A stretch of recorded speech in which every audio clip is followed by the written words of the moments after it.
بسم الله الرحمن الرحيم. اللهم صل وسلم وبارك على سيدنا محمد وعلى آل سيدنا محمد.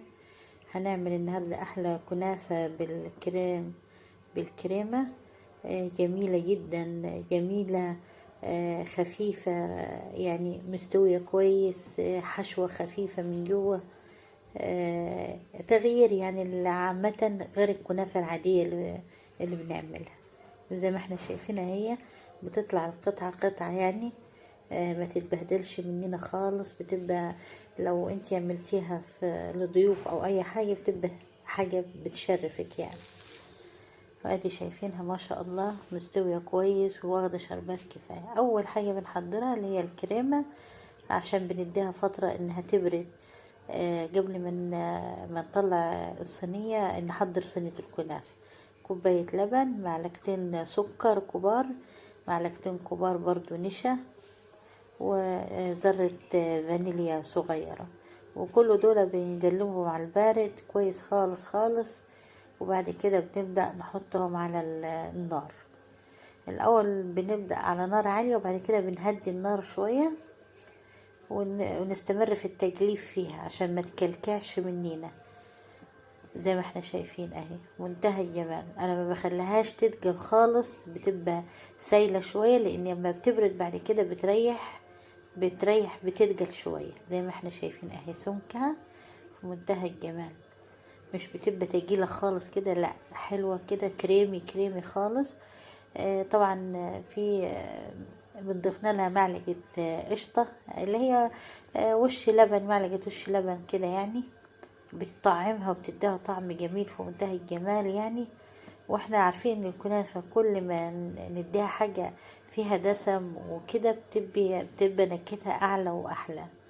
ادي الكنافة عندنا احنا بنقطعها قطع صغيرة خالص خالص. زي ما احنا شايفين اهي بنقصها بالمقص قطع صغيرة خالص خالص.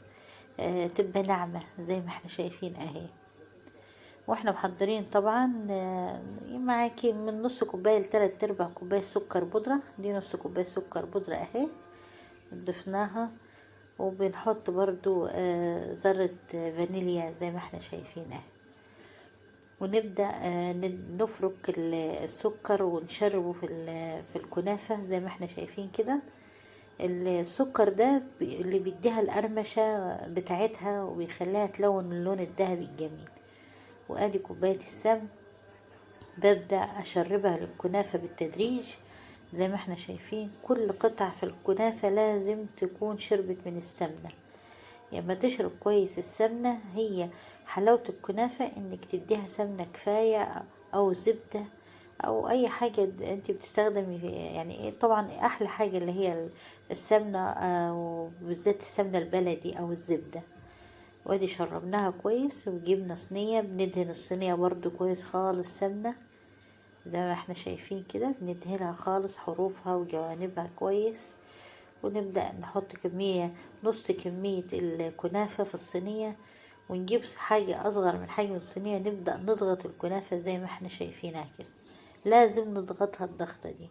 وادي الكريمة كانت بردت، وهنبدأ نضيفها على الكنافة ونوزعها كده، بس ما نوصلهاش لنهاية حروف الكنافة عشان ما تطلعش من بره وتتحرق. زي ما احنا شايفين في فراغ كده بنسيبه في الآخر. وبنبدأ نوزع الكريمة كويس، بيبقى كل جزء في الكنافة واصله الكريمة. شايفين شكلها منتهى الجمال، ناعمة جدا ويعني وطعمها خطير جدا. بعد كده هنبدأ نضيف كمية الكنافة الباقية اللي عندنا بالراحة، عشان ما نخليش الكريمة دي تطلع من بره الكنافة. لو طلعت من بره هتتلدع في الفرن. لكن كده احنا بالراحة اهو هننزل كمية الكنافة الباقية ونغطي الكريمة كويس خالص، ما نخليش اي حاجة ظاهرة منها عشان ما تتحركش لما تدخل الفرن. زي ما احنا شايفين كده حطينا الكمية كلها. وبالراحة بإيدك كده بخفة كده خالص تبدأ تضغطي وتساوي شكل الكنافة يعني، عشان تحسني من شكل الكنافة من فوق، مش تضغطي عليها يعني ضغط جامد، لا، كده بإيدك كده بالراحة خالص تساوي يعني شكل الكنافة زي ما احنا شايفين. ولو عندي معلقة سمنة، معلقتين سمنة كده سايحين، ببدأ أشربهم على وش الكنافة زي، بعدين بحطها في الفرن. بتاخد وقتها طبعا. انا بحضر عام ما هي تطلع من الفرن، بحضر الشربات عندي اهي. كوبايتين ونص سكر، وضفنا عليهم كوبايتين مية، 3 كوبايات مية زي ما احنا شايفين، وعصرة ليمونة. ونبدأ نسيبهم يغلوا حوالي 10 دقايق. وادي اول ما طلع صينية الكنافة اهي لونها ذهبي جميل في منتهى الجمال. بنبدأ نشربها. الشربات بارد خالص، والكنافة يعني سيبناها بس دقيقتين كده ريحت من الفرن، وبدأنا نسقيها مباشرة زي ما احنا شايفين. الصينية بتاخد كمية الشربات كلها، بنسقيها بكمية الشربات اللي حضرناها لها كلها، اللي هي كوبايتين ونص سكر و3 كوبايات مية. وادي رشين عليها شوية جوز هند برضو شكلها في منتهى الجمال. وزي ما احنا شايفين هنطلع القطعة ما شاء الله، يعني حاجة تشرف. لو انتي عاملاها في عزومة ولا حاجة، القطعة تطلع بشكلها قطعة سليمة كده، وطعمها في منتهى الجمال.